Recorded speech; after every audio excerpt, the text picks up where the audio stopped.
लोकसभा चुनाव 2024 में मायावती की बसपा अकेले 80 लोकसभा सीटों पर चुनाव लड़ने की अब तैयारियां शुरू कर चुकी हैं। लेकिन कितनी सीटों पर पकड़ है, कितनी सीटें जीत पाएंगे, इस बात का आकलन अभी शुरू हो गया। सर्वे तो इशारा कर रहे हैं कि 2014 वाला हाल 2024 में होने वाला है, यानी कि 0 सीट। जो 10 सीटें हाथ में है वो भी जाती नजर आएंगी।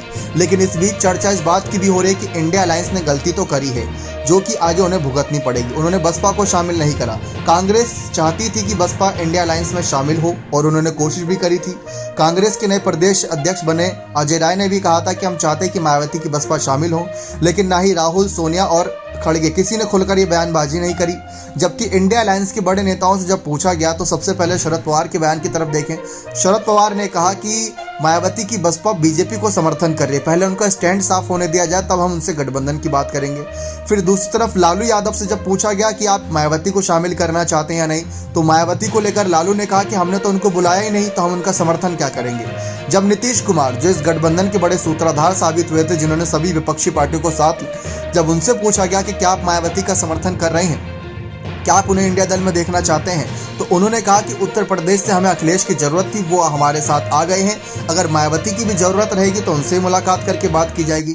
लेकिन अभी तक ऐसा होता नजर नहीं आ रहा और मायावती ने शुरुआती जो 3 बड़ी बैठक हुई उसमें उनको शामिल होने का न्योता नहीं भेजा गया, तो उससे नाराज होकर मायावती ने साफ कह दिया है कि अब वह अकेले ही चुनाव लड़ेंगी, चाहे कोई कुछ भी करे, लेकिन उनका अकेले ही चुनाव लड़ने का फैसला है।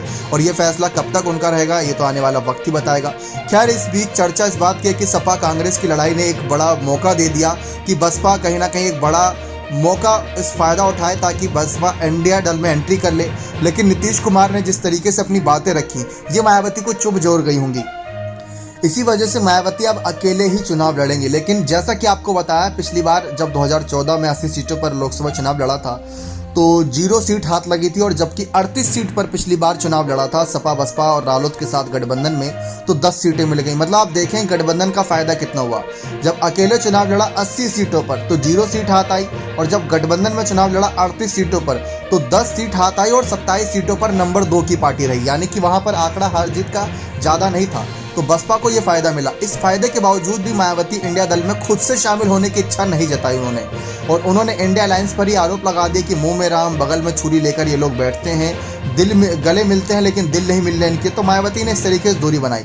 लेकिन नीतीश कुमार की रणनीतियों को अब दागदार करने के लिए, उनको बड़ा झटका देने के लिए मायावती अब अपनी रणनीतियों को एग्जीक्यूट करेंगी और 80 के 80 सीटों पर अपने दलित, मुस्लिम और तमाम वोटरों के सहारे इंडिया दल के नेताओं को भी रोकना चाहेंगी।